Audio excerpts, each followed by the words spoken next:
good trip. And I was going to do this a few days ago, but, you know, something happened and it didn't upload, so... A lot of things are going on in the wrestling world. We're just going to start off with Impact Wrestling, because the few matches added to, what was it? Hardcore Justice. There's 3 of them, and we'll go by them very, very quickly, because I was something I really want to talk about.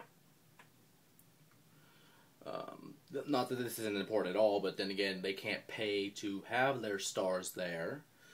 One of them has to have fucking food stamps, so I guess it's the third place company. There isn't even a third company. It's a third place company, and there isn't even a third place over there. I mean, it's ridiculous. But the first match was for the world title. Is Sting in his old Joker chicken shit bullshit against Kurt Angle, who was one of the clowns. If you don't know what I'm talking about, Sting versus Anderson was I want to say, no, it was 2 weeks ago. It was 2 weeks ago because last week they were talking about Angle and Sting. But 2 weeks ago, Sting brought in a bunch of fucking clowns. I'm not kidding. People in clown masks to attack Immortal, which is retarded as fuck. But it worked somehow. And the clowns were fortunate at the end. And Sting versus Anderson. Bully Ray came out, had a chain, and the lights went out, and a 5th clown came out. I would suspect it was Bobby Roode or whatever. But the clown came out, used the bat on Bully Ray and everybody. Sting got the pin, and the clown was Kurt Angle. Now, Kurt Angle is the #1 contender for the world title. And it kind of makes sense in a way. And then they're talking about Angle and Sting this week, or actually last week and this week. They'll probably continue on to that. But it will be for the world title. There's no stipulations for that match as of late. But it's a dream match people have wanted. There's so many dream matches that people have said, like, for example, Andre the Giant versus Big Show, Cena versus Hogan, which I would actually not want to watch at all because it's stupid. Let's think. Just think about any match. Like, for example, let's throw in Ricky the Dragon versus Kingston to see who's the best high flyer of their era. I don't know. Just think of something. But this is one of those dream matches. Because if you think about it, Kurt Angle in his prime against Sting in his prime. I'm surprised it took this long to have this type of match, though, which is, it's kind of like if you wanted to see Angle versus Bret Hart, which is, I would love to see that. Hart in his prime, Angle in his prime. But, I don't really care who wins this match, as long as it's a good one and not a shitty finish like it, with the Jeff Hardy Sting match that lasted, barely over a minute and a half. Ridiculous.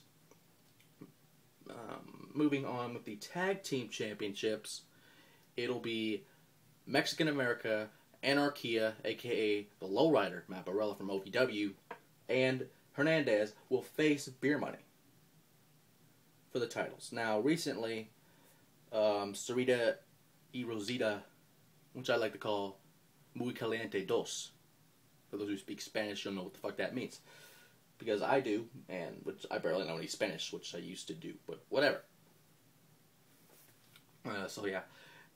They lost titles to Tara and Miss Tessmacher, who those remember as Brooke from ECW. And, just lose momentum for Mexican America's side, because if they want the tag belts, they're going to have to earn it, because, don't get me wrong, all 4 of these men are hell of a competitors, they're amazing, but I would like to see what would happen if Mexican America were to win the titles. What would happen? Would they be fucking Mexican tag team titles, or... Because I know they have shit in AAA, which I also want to talk about because Jeff Jarrett won the AAA title a while back. I think we talked about this a long time ago, but he won that title a while back.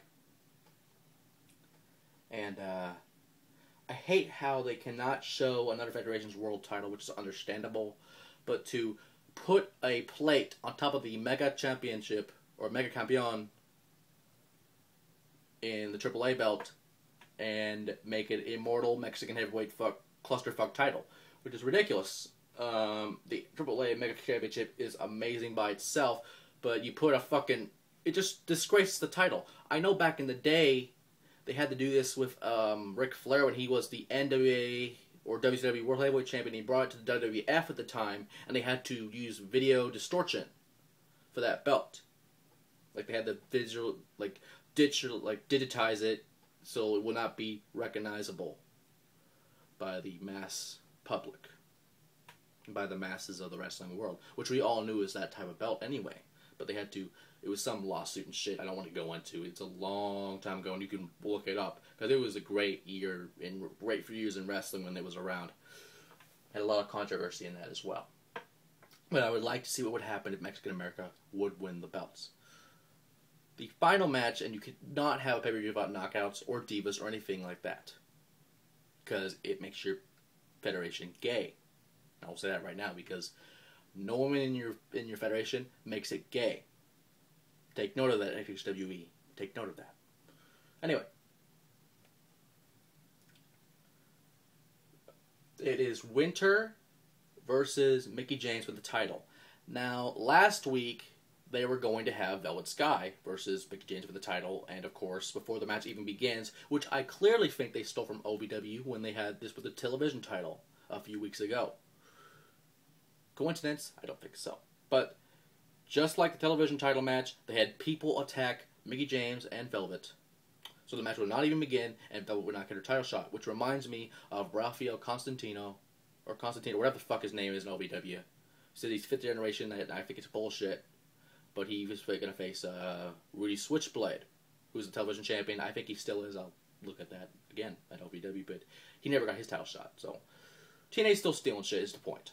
Which, again, I am not surprised. But it makes me think what Velvet will somehow get into this match. But as it stands right now, it is Winter and Mickie James. Now, honestly, I think it is a match that we've seen before, I think in WWE, for the women's title. So I guess it's good to have that kind of rematch, because she never got a rematch for that title back in WWE. Never. So think of this as a rematch for a different federation or a different title, which they're clearly stealing from WWE. Now, I don't know why they want to call it Impact Wrestling or TNA. What do they want to call it? Because apparently it cannot be the TNA World title anymore, because they just call it the World title. They just call it the television title, tag belt, knockouts belt. I don't fucking know. TNA is like the weirdest drug trip you'll ever see with a bit of comic relief. That's the best way I can describe it. But it's for the Impact Wrestling Knockouts title. Or why I say Impact Wrestling, because I don't fucking know what they want to call it anymore. But regardless, I would like to see, actually, I'd love to see Winner come out as the title, because I would love to see what would happen with Mickie James, more importantly than with Mickie James, but more importantly with the Winter, Angelina Love. I don't want to call it a love fest, but you get the picture, right? And again, I'll talk about what I was going to talk about when we get to SummerSlam, when they start doing matches for that, and I'll get to that, because Raw last night was fucking amazing. I didn't get to see much of it because, again, I was flying, but from what I did see, it was awesome. And I'll probably try and find it and watch it somewhere. But Impact Wrestling's a fucking clusterfuck of pay-per-view. It's August the 7th. For those who, I didn't say that earlier, so August 7th. Bam. Peace.